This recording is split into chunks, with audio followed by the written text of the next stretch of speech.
प्यार से कहना ध्यान निरंकार जी।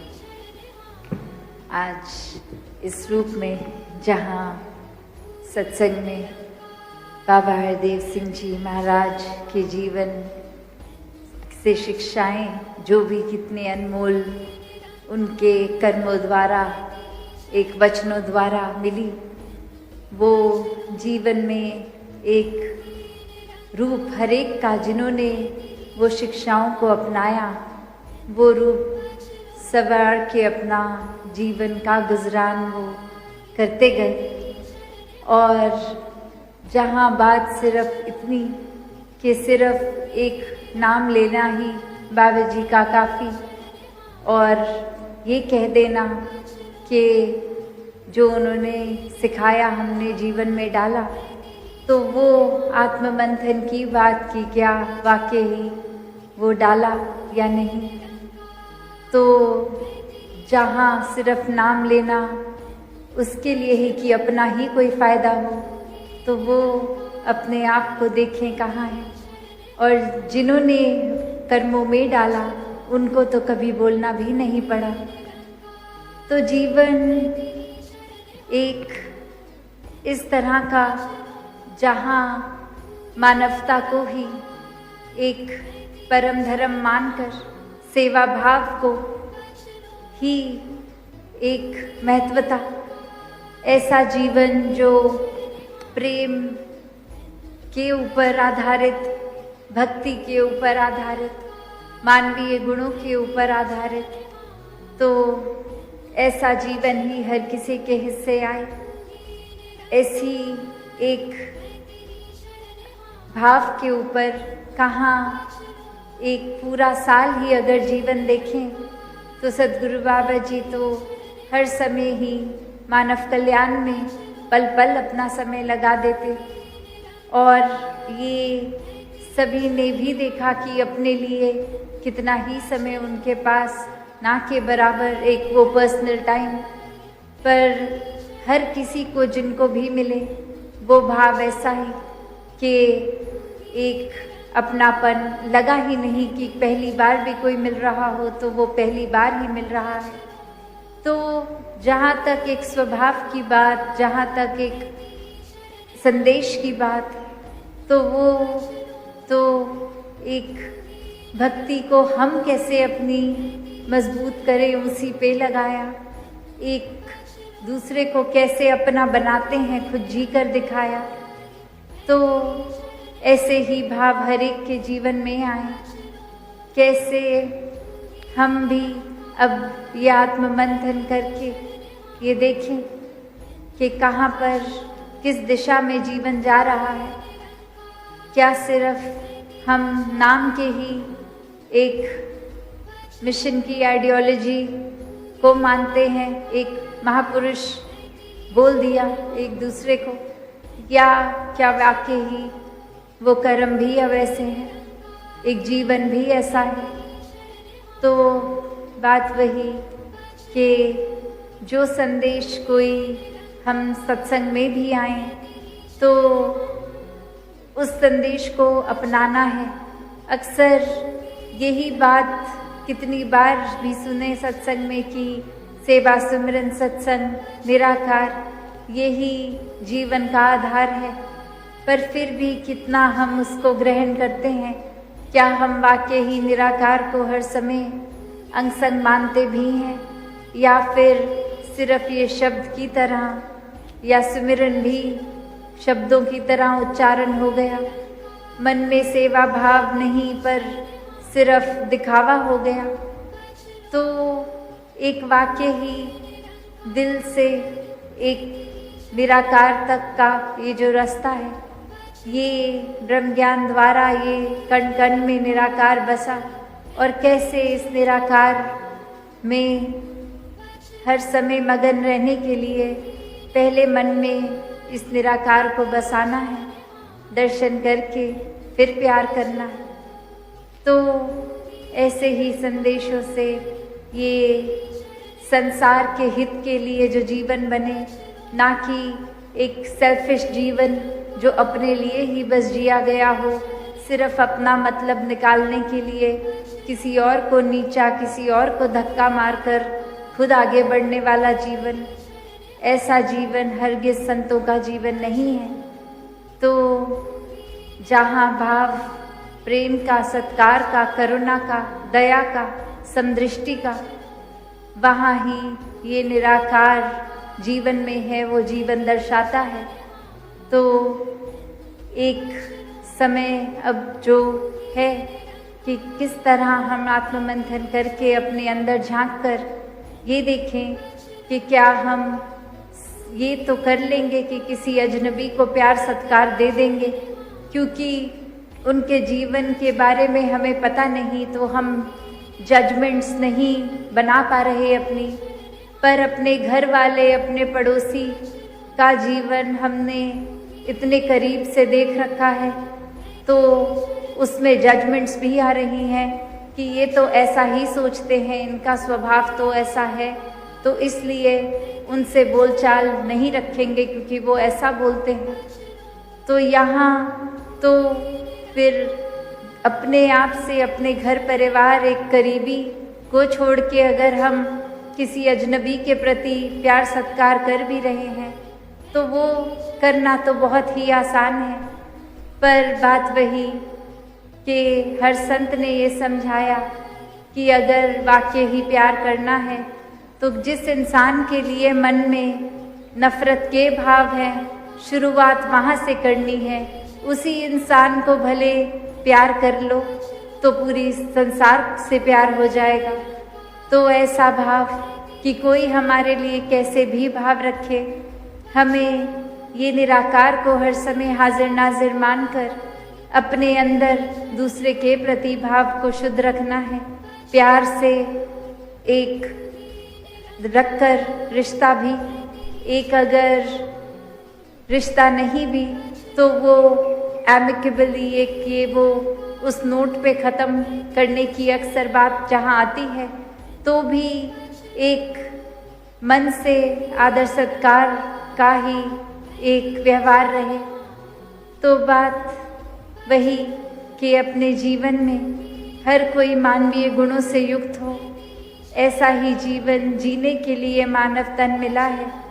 और जहाँ ये अनाउंसमेंट भी सुनी हमने कि कल वो जो बिल्डिंग रूप हॉस्पिटल का भी, और कैसे ये एक फंक्शनैलिटी तो ये आने वाले समय में और होगी, पर अभी जो वही भाव जो बाबा जी के मन में हमेशा हर एक के लिए कि ये आत्मा जहाँ परमात्मा से मिलके अपनी पीड़ा को समाप्त कर चुकी है, वहीं ये तन की भी पीड़ा का ये चिकित्सा रूप हर एक के हिस्से उस तरह एक सेवा भाव से पहुँचे।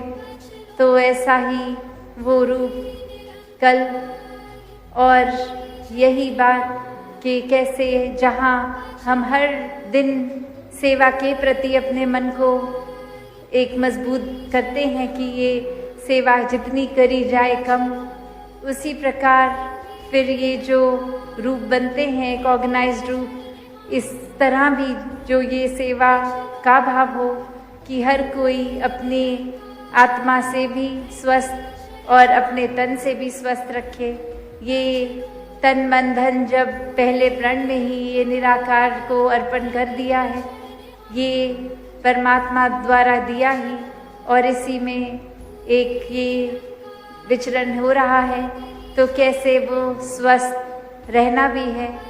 तभी एक ये सोशल रूप में भी, चाहे प्रोजेक्ट अमृत हो रहा है, चाहे सफाइयाँ हो रही हैं, ये कोई भी रूप, ये प्रदूषण का भी, ये मन में बाहर हर तरफ ना हो, ये एक स्वच्छता का ही, एक शीतलता का, एक स्वच्छ रूप का रहे। तो दातार कृपा करे कि हर कोई जहाँ तन मन धन से एक चेतन अवस्था में होके, एक मन में चतुराई चालाकियों के भाव से नहीं, एक समर्पित इनोसेंट रूप से इस निराकार से अपना नाता बनाए तो फिर सेवा भाव भी वो महान बनेंगे, एक कर्म भी महान होंगे, सिमरन रूप भी, एक सत्संग में भी आने के लिए मन हमेशा एक उत्साह में, और सत्संग से जो अच्छाइयों को ग्रहण करके जीवन में उतारना, फिर वो ऐसा मन ही कर सकता है। वरना तो अपनी सहूलत से सत्संग में भी मैसेज को छटाई कर लेते हैं कि उस महात्मा ने ये बोला था, ये पहली लाइन तो हम मान लेते हैं, पर जो दूसरी लाइन कही वो हम नहीं मानेंगे क्योंकि उसमें हमारी कन्वीनियंस नहीं है। तो इस तरह का जीवन भी फिर एक सत्संग आके भी सत्संग ना आना ही हुआ। तो दातार कृपा करे कि हर कोई वाकई ही एक जो असली रीज़न है, सही रीज़न है सेवा सिमरन सत्संग करने का, भक्ति करने का, निराकार का ज्ञान लेकर ये जीवन में निराकार होते हुए अपने कर्मों को जब एक शातिर होके हम अगर जी रहे हैं तो फिर ये निराकार का वास तुम असल में हुआ ही नहीं। तो हर कोई एक भाव जहाँ चेतनता का भी वहाँ भोलेपन का भी बना के रखें, तभी ये भक्ति परवान होती है। तो दातार कृपा करे हर कोई भक्ति में जीवन जीतकर सिर्फ बोल रूप से ही एक मिशन के साथ नहीं पर कर्म रूप से आगे प्रचार करें। दातार सभी पे कृपा करें। सात संगत जी, धन निरंकार जी। सात संगत जी प्यार से कहना, धन निरंकार जी। सात संगत जी, जो भी होता है अच्छे के लिए ही होता है, हमारे भले के लिए ही होता है सात संगत जी। चलिए जानते हैं इस विचार के माध्यम से। सात संगत जी आशा है प्रवान करें और ध्यान से सुने। सात संगत जी, जो होता है वह अच्छे के लिए होता है, अर्थात दास की यह कहने के पीछे का तात्पर्य केवल यही है कि हमेशा सकारात्मक और अच्छा ही सोचा जाए। क्योंकि अगर हम यह मान लेंगे कि जो होता है वह अच्छे के लिए होता है तो फिर प्रकृति से हमें वही वापस मिलने लगेगा और फिर वास्तव में ही हमें हर चीज़ में, हर घटना में कोई ना कोई अच्छा ही मिलेगा। सात संगत जी, सात संगत जी हो सकता है सात संगत जी, एक बार राजा अपने सैनिकों के साथ तलवारबाजी का अभ्यास कर रहा था। अचानक अभ्यास करते करते उसकी एक उंगली में छोटा सा कट लग जाता है सात संगत जी। तो यह देखकर वह पास के खड़े राजा के मंत्री अचानक बोल उठते हैं कि राजा साहब आप चिंता ना करें, क्योंकि जो होता है अच्छे के लिए होता है।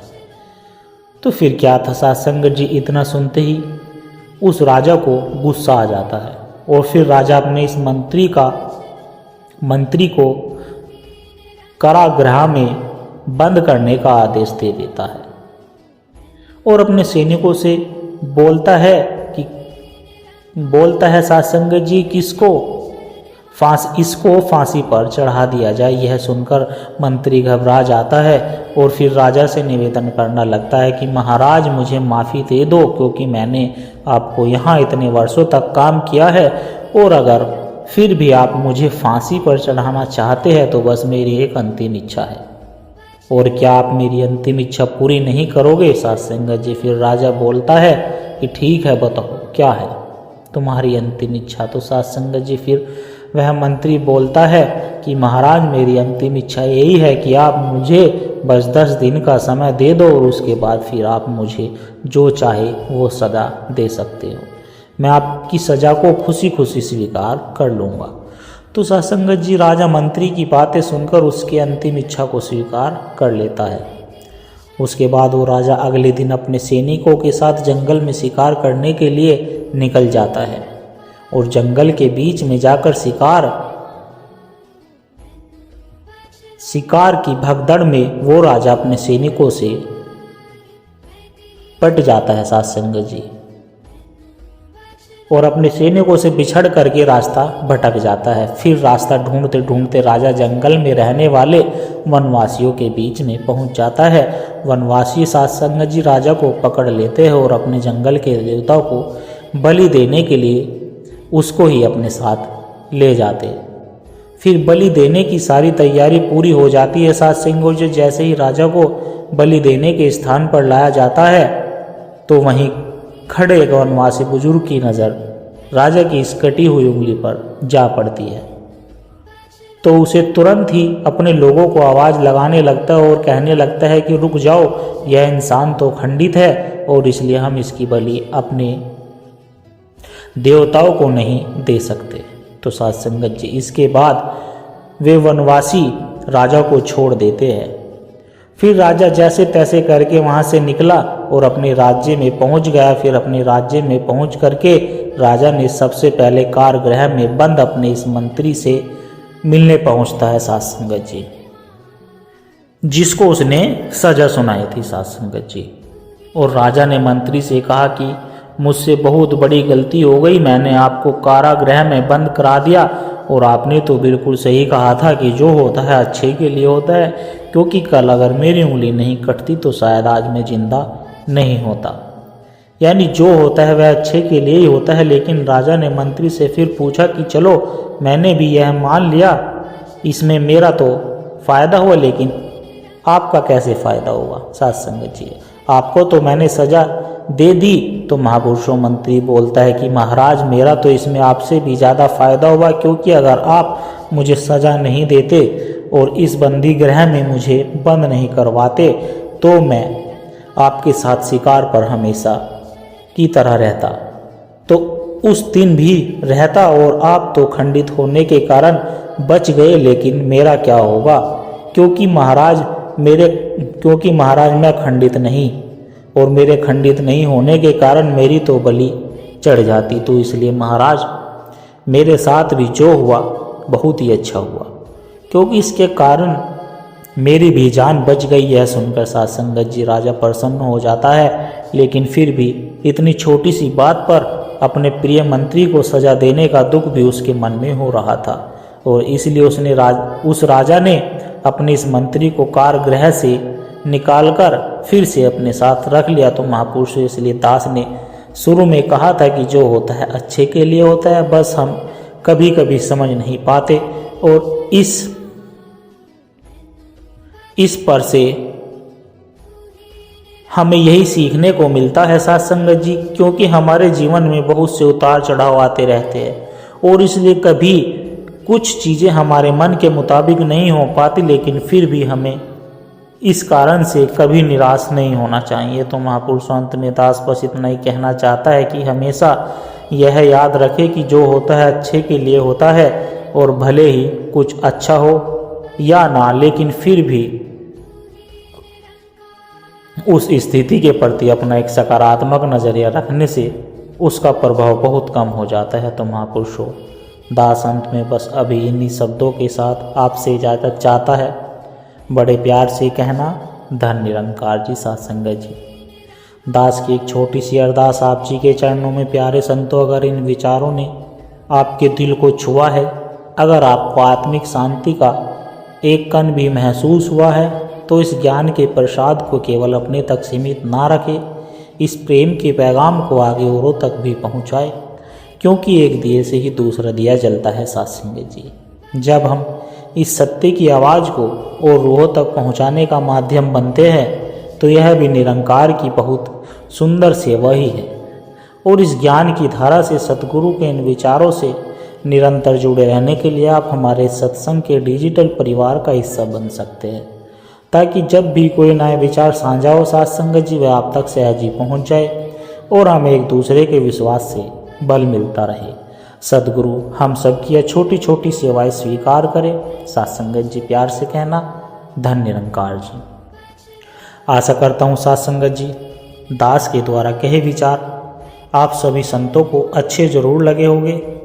अगर अच्छे लगे हो तो वीडियो को लाइक करें, शेयर करें और कमेंट बॉक्स में धन निरंकार जी लिखकर अपने विचार साझा जरूर करें। और साध संगत जी दास को आशीर्वाद दे कि दास हर रोज आप जी के चरणों में ऐसे ही सुंदर सुंदर प्रेरणादायक कहानी विचार लेकर आता रहे। साध संगत जी और इस कहानी से हमें बस यही सीख मिलती है कि हमें अक्सर मुश्किल समय में यह समझ नहीं आता कि हमारे साथ ऐसा क्यों हो रहा है, लेकिन समय बीतने पर पता चलता है कि वह परिस्थिति हमें किसी बड़े नुकसान से बचाने के लिए या किसी बड़े लाभ की ओर ले जाने के लिए थी। साथ संगत जी, सकारात्मक सोच ही जीवन की सबसे बड़ी शक्ति होती है। साथ संगत जी, प्यार से कहना, धन निरंकार जी।